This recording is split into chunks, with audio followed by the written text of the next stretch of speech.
এই কুতুব চর বিশ্বাস সরকার দলে কিন্তু রাখবো না, পরিষ্কার ভাবে বলে একেবারে শেষে আত্ম ভাঙ্গা একেবারে কিন্তু বাড়ি নিয়ে বসাই দিব যদি এই কুতুব এই রকমের কুতুব রাখবো না যে গণ অধিকার পরিষদের নেতা কর্মীদের দিকে চোখ তুলে তাকাবে এবং তাদেরকে হুমকি দেবে। বলে দিলাম চরকা দল চর বিশ্বাসের মানুষ দল মত নির্বিশেষে যারা সবসময় ভালোবাসে সমর্থন করে আজকে এইখানে এইভাবে একটা তাণ্ডব চালাইছে। চর বিশ্বাস তো সাহস পায় নাই, কাজলে সাহস পাইছে।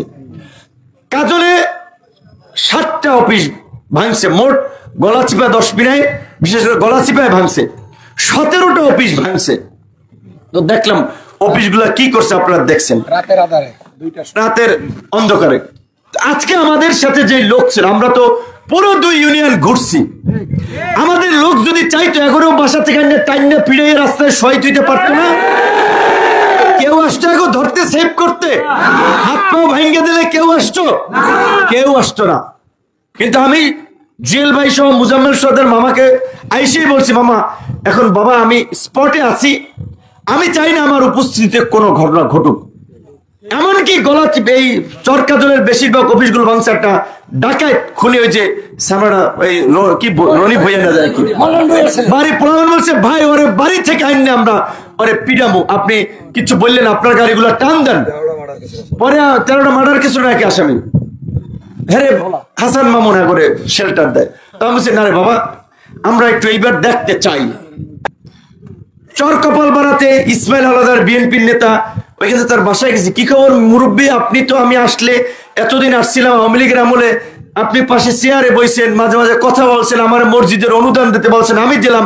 ওইখানে যারা হাতে মাতব্বার নুরু, তারা নুরজামাল ভাইয়ের সাথে চাকরি বাড়ি ব্যবসা যাচ্ছে, বড় ভাইয়ের সাথে ফোন দিলে, ভাই আমরা তো আছি, বোঝেন তো একটা দল করি তো চালান, আমরা আছি শেষ পর্যন্ত আপনার সাথে। এইটা গলাচিপা 10 মিনার যারা হাসান মামুনের লোক, তারাও কিন্তু অনেক লোকই গলাচিপা 10 মিনিটে গেলে অনেকে সন্ধ্যার পরে দেখা করে, রাতে দেখা করে, ফোন দেয়, ভাই বুঝেন তো একটা দল করি, আর কমিটি তো সব হাসান মামুন নিয়ন্ত্রণ করে, এই কারণে আছি।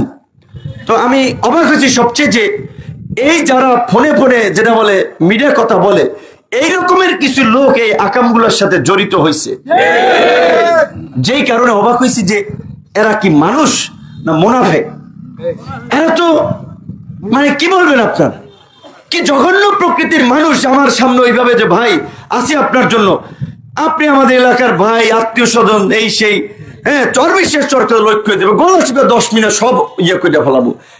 আর তারা রাতের অন্ধকারে রামদাউনিয়া গণ অধিকার অফিস কোপাইতে যায়, আবার 2-1 জায়গায় লোকজনকে হুমকি দিয়েছে নাকি ক্লোজারে আমাদের মামু সেলিম শিকদার যে দোকান করবেন না।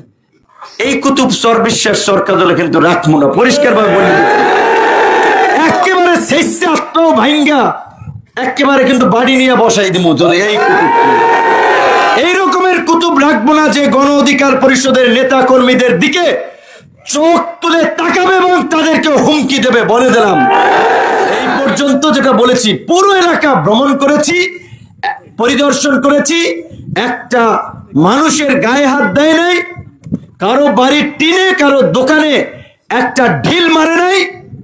মেসেজ হচ্ছে এইটা যে তোমরা ভালো হইয়া যাও, যেটা করছো বাড়াবাড়ি, এর পরিণতি এরপরে এই পর্যন্ত মাপ করছি, এইটুকু আজকে পর্যন্ত মাপ, কালকের পর থেকে সব গন্ডায় গন্ডায় কিন্তু হিসাব বুঝিয়ে দেওয়া হবে, পরিষ্কার বলে দিলাম। কিন্তু গন্ডায় গন্ডায়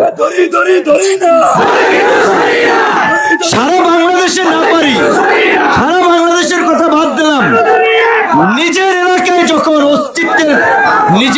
যখন অস্তিত্বের প্রশ্ন হয়ে দাঁড়ায়, তখন কিন্তু কাউকে ছাড় দিব না, ক্ষমা করবো না, বারবার ক্ষমা করবো না। শোনেন, এখন আমি কথা বলতে চাই না। তারপরে এখানে এই যে মফিস, এই পোলাটায় নাকি ওর বাপের নাম কি, আর ওর দাঁড়ান, আর বাপের নাম কি, আর অবস্থান নাকি, আমার ওরা আমাদের মামা বাইরে আসছে কথা বলতে, এই পোলা সিঙ্গুর মাছের মতো লাফায়, চোটপাট করে। একটা ছেলে দেখবেন ওই যে তারাগাছি বাড়ি কি যে জুয়েল নাকি, ঢাকায় আমার বাসায় কয়েকবার যাইয়া থাকছে, খাইছে, ভাড়াও দিয়ে দিছি, দেশে আসছে। সে ছাত্র দলের বিশাল নেতা। আচ্ছা, ইউনিয়নের নেতা। আরে বেড়া, তুই ইউনিয়নের নেতা উপজেলা হইয়া কতদূর যাবি, কি করবি তোরা? এই যে অবুজের মতো এই কাজগুলো করতেছো। এখন তোর কানের নিচে 3টা দিলে তো হাসান মামুন এসে ঠেকাইতে পারবে? বাকির বিশ্বাসটা ঠেকাইতে পারবে? বাকির বিশ্বাসই তো এখন দরজা কপাট বন্ধ করে গলা চিপা যায় উঠছে। বাকের বিশ্বাস বিএনপি করে। তারপরে আমি বলছি, আমি ওনাকে ফোন দিয়ে বলছিলাম, গলা চিপা 10 মিনিটের মধ্যে আপনি বাকের ভাই বাড়াবাড়ি করতেছেন। আপনাকে রাজনৈতিক পরিচয়ের বাইরেও আপনার বোন বিয়ে দিয়েছেন আমার চাচাতো ফুফাতো ভাইয়ের কাছে। দুঃসময় আত্মীয় সুবাদের কারণে আপনারে আমাদের লোকজন কিছু বলছে না। আপনি যা করছেন এটা অতিরিক্ত বাড়াবাড়ি, এইটা আপনি চর্বিশ্বাসে করতে পারেন না। তাকে বলছি যে এগুলো বাদ দেন। সে চেয়ারম্যানে নির্বাচন করবে নাকি হাসান মামুন তারা চেয়ারম্যান বানাবে? সিন্তর আওয়ামী লীগের যেভাবে ভোট টোট ছাড়া হয়েছে, ওইভাবে যদি চেয়ারম্যান হয়ে যায় তাহলে চেয়ারম্যান নির্বাচন করলে আমাকে ভোট লাগবে না? এলাকার মানুষ আমাদেরকে কি ভালোবাসে দেখেন না? যাই হোক, তার যে অতীত কীর্তি কুকীর্তি ছিল আমার মুখ দিয়ে বলতে চাই না। বিয়ে করছে কয়টা জানেন? এই 5-6টা বিয়ে কি ভালো মানুষে করে? কই বাড়ির মাইয়ে নিয়ে কোথায় ধরা পড়ছে এগুলো আপনারা জানেন না? ব্যবসা যখন করছে, আমার বাবা এখানে তাকে সেভ করছে। এই যে রেজাউল মির্জা টাকার জন্য বানতে চায় নাই, কত মানুষ থেকে মুজাম্মেল সর্দার তো কত টাকা পাইতো সে সময়, এগুলো ভুলে গেছে। আজকে তরমুজের কিছু নগদ টাকা হয়েছে, তাই খুব গরম। হাসান মামুনের জন্য গরু কেটে খাওয়ায়, ডলার রিজার্ভ করে নিয়ে যায়। বাবা করেন, সমস্যা নেই তো। আপনি একটা দল করেন, আপনার রাজনীতি আপনি করেন, আপনাকে তো কেউ বাধা দেয় নাই।